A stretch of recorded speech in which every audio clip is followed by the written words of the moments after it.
My guest today is Anurag Shah, Head of Products and Solutions at Newgen Software. He's been with Newgen for over 22 years and previously led professional services for enterprise customers. But Anurag is with us today to talk about how generative AI is transforming content intake and content generation across industries. So Anurag, welcome to the program today. Let's talk a little bit about content intake. How does generative AI improve the content intake process in organizations compared to traditional automation methods? Well, before we go into that, maybe if I can explain how do we use Gen AI across our product ecosystem, and then relate that with maybe how the content intake we automate using Gen AI. Maybe that could give a background with the news and platform, and then taking it to content intake. What do you think? That's fantastic. Yes. Can you give us a quick overview of how Newgen is approaching generative AI across your products ecosystem? Absolutely. So you see, we have three product pillars primarily: content services being number one, which is the foundational layer, and second is our low code application platform, and the third is customer communication. And we have got this fourth pillar, which we call data science pillar, and then that plugs in seamlessly with all the above of three, like content, process, and communication. And this data science pillar has Gen AI based components which plug and play, and it includes like LLM model based offering for developers, for business users. There are multiple components within this data science which works with the content, process, and communication. One of it is, we call it Marvin, which uses LLM based models for developers and business users. It typically assists, for example, developers to build applications rapidly by generating artifacts using prompts like business process flows, user interfaces, forms, screens, key performance indicators, the data models which gets used in the process, the code generation, for example, if you are doing any customization, and then of course generation of those hyper personalized content for customer communication. We have another such component specifically for banking vertical. We call it Lexis, and one of our customer in private banking is using it to predict which product to be pitched to which customer and more. Again, it is LLM based, Gen AI based component. And one of the third thing which I would like to talk about within data science is, we call it Harper. We have got good names, Lexis, Marvin, Harper, Lumin. We have several names which we come up with the different use cases. And this Harper is another AI-enabled conversion platform for specifically for e-commerce. So it assists the e-commerce enterprises to predict and suggest, for example, what customer is going to buy, whether customer is going to buy or not, what is the customer going to buy, and what additional effort can be made so that customer can buy. So those are the various components which we use. And then underlying all of these data science, we also have what we call, which is a foundational layer for IDP, intelligent document processing, which kind of relates with your question which you asked about the intake process, that how do we improve the intake process compared to traditional and traditional automation methods. So going to that, first of all, the process that we automate, it kind of becomes omni-channel and includes all the shapes and formats of the file. So whether it is email, portal, content coming from portal, coming from fax, mail which gets scanned, your audio files, video files. We are on a video chat today which is getting recorded, and it will be used in future. Similarly, there are call center audio recordings. All of those become your content. So all shapes and form across all the channels. And then what we do is we take all of such contents, first of all, to do the auto classification and identifying what is it. If let's say if an email comes in with 5 attachments, Of course, email is one email, which becomes the email body. But if let's say it's a 5 attachment, what are those attachments? Whether those are forms, specific document types, ID proofs, financial documents, so on and so forth. We figure out what document type it is, and then we try to relate it with what type of transaction or which exact transaction these documents have come in for. If it's an insurance, then whether it is for a specific claim or a specific policy which is being underwritten. If it is in a bank, whether it is for a specific loan where the loan is being processed and certain documents have come in. And then we take it to a next step where we try to get certain metadata extracted from such content and documents. For example, claim number, policy number, or loan number, or customer name, date of birth, and those kind of things. Go into the underlying business application, try to find where are those transactions, and then create a taxonomy within content services platform, create the folder, subfolder, all those structures, associate the metadata, enrich metadata in content services platform as well as business applications, and then make it ready for the knowledge worker to start working on it. So almost you can say that almost trying to do the straight through processing of the entire automation, mailroom automation, the intake process, and those kind of things. Can you give us a real life example of this auto classification and extraction process in action? Perhaps you mentioned claims, but perhaps in healthcare or insurance? Oh yeah, of course. Because I talked about claims, so maybe I'll quickly take you through, let's say, an auto claim process in insurance, and then I'll also touch on maybe a banking or in healthcare as well. So think about it. Let's say if an auto claim, a vehicle accident claim is filed with an insurance carrier. What happens is you get vehicle damage pictures, you get if there are any bodily injuries, you get bodily injuries documents, you get the repair estimates from the vehicle garages and body shops, and you get the parts replacement estimates, you get police reports, you get several types of documents. And these keep coming in a piecemeal basis. Not everything comes with the first notice of loss when the claim is filed. So you keep getting these documents, and few documents may come in through mail, the others may come through email, the others may come through portal. So it not only is scattered in different shapes and form. And for example, if it's an Uber driver, the Uber driver may have a dash cam which would have recorded the accident, probably a 30-minute video Uber driver will upload. Although the relevant portion within that 30-minute would be 10 seconds. But there is a 30-minute video which needs to be processed. So all of those in different time and period when the claim is being processed, when comes in, first of all, is to figure out, like I said earlier, which document, content, video, audio is for what, and then trying to make a sense of which claim it relates to, and trying to go inside the, let's say, policy admin system where the claim is being processed, and identify who is the claim adjuster, bring that claim adjuster, assign that claim adjuster with the content management, and give the rights, and then take it further. So for example, an insurance carrier may have different users processing for bodily injury estimates and adjudication. A different user may be processing for property damages, and so on and so forth. So when we identify all of these documents, we then also assign specific granular rights and access control with this content and link it with those claims in the underlying system.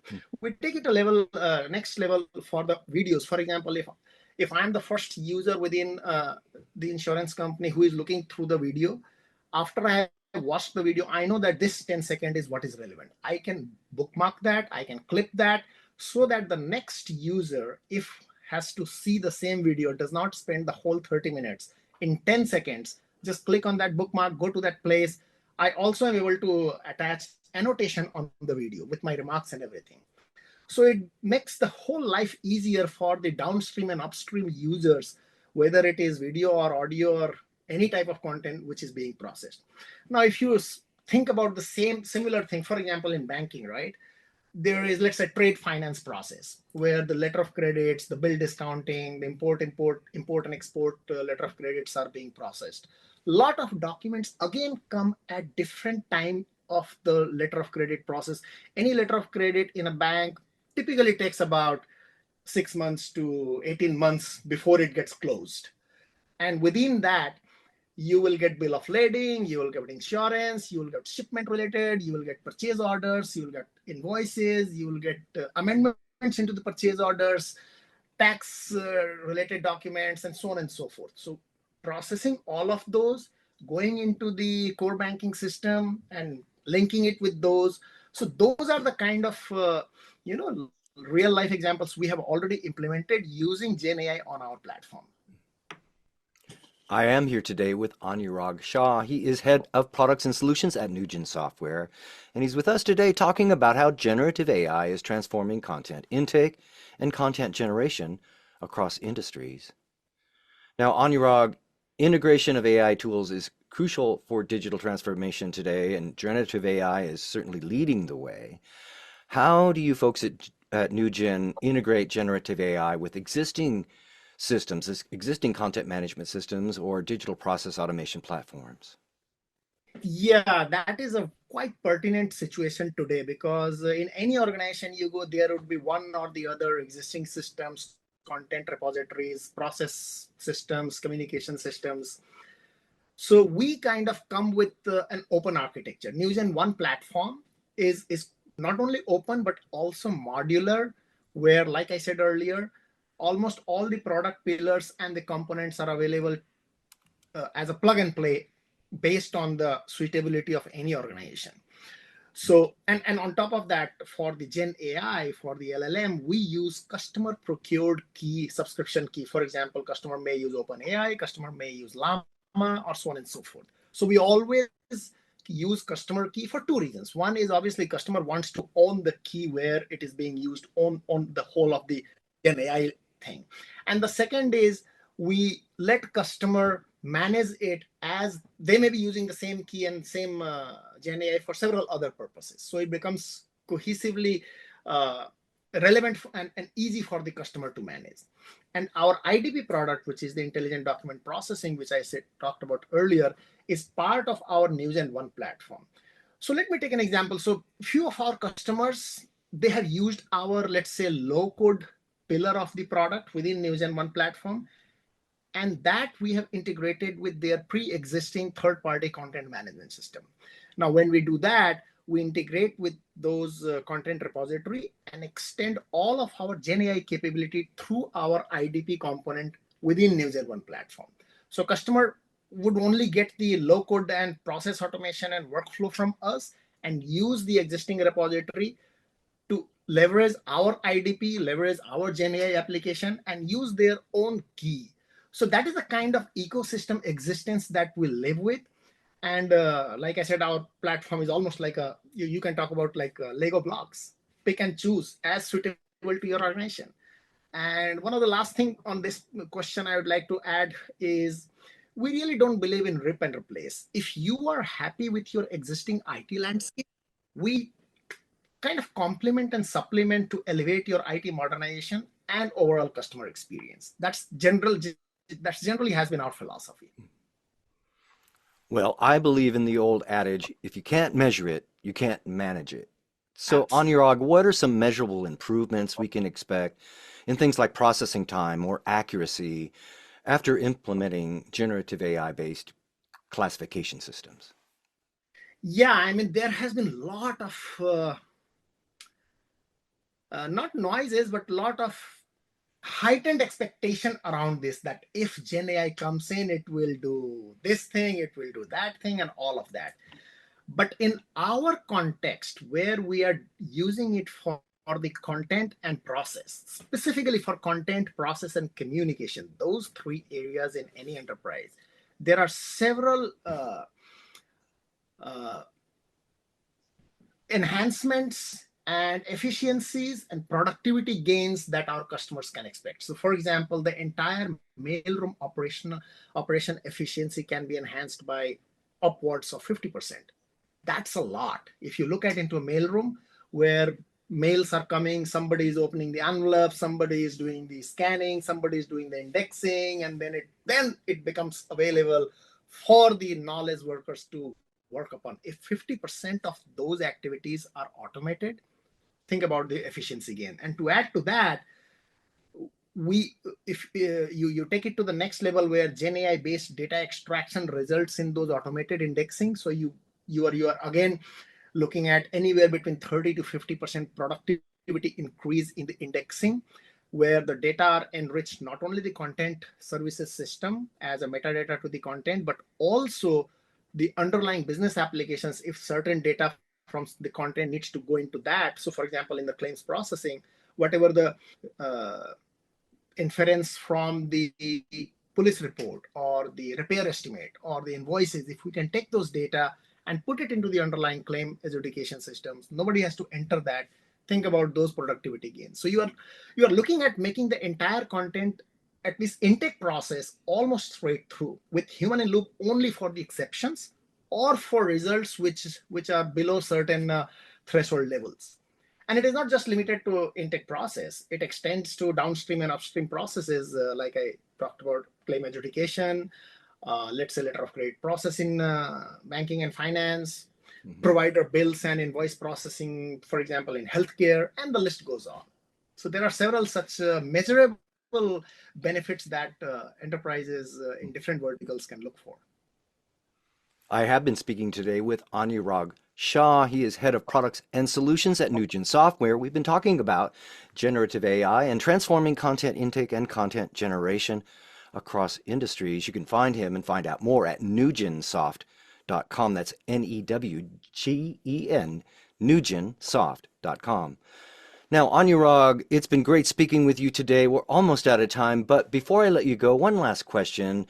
Looking ahead, what trends do you see shaping the next generation of generative AI? What are some use cases that we can expect in content automation? Yeah, I mean, it has two aspects: the horizontal aspect, which cuts across all the industry verticals, and then the vertical aspect, which is specific to certain vertical. Let me take it one by one. So for example, in the horizontal space, our customers are evaluating things like classifying the emails, doing sentiment analysis on those emails and mining on those sentiments, archiving those emails in the record management system, including the auto metadata tagging. And then they are also looking at things like intelligent customer journeys and LLM-enabled communication templates, which as a result would provide you almost hyper-personalized content for customer communication.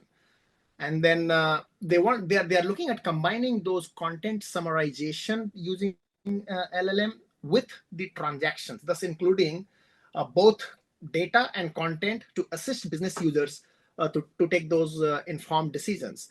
It also, few of the customers are looking at even generating the contracts through the LLM and Gen AI based Newgen platform, with all applicable regulatory compliances included, with all financial clauses, terms, conditions, all automated within the contract generation.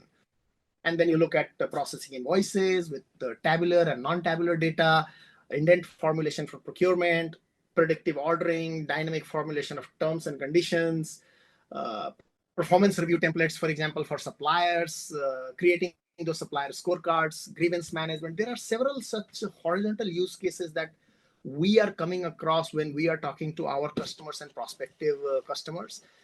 And quickly touching upon vertical, few examples I would like to take. So, for example, in banking, credit approval memo in a commercial loan origination process is quite extensive. Sometimes it runs into 50 to 100 pages once a commercial loan is being originated. So creating that entire credit approval memo, again, combining, like I said earlier, content summarization as well as data, combining those and creating those kind of memos, question, answer, and summary generation on those credit memos, debt collection optimization, portfolio management, credit risk assessment. Those are few in banking. If we talk about, let's say, an insurance, so like a workbench for underwriters to assist them in doing the whole underwriting of the insurance policies.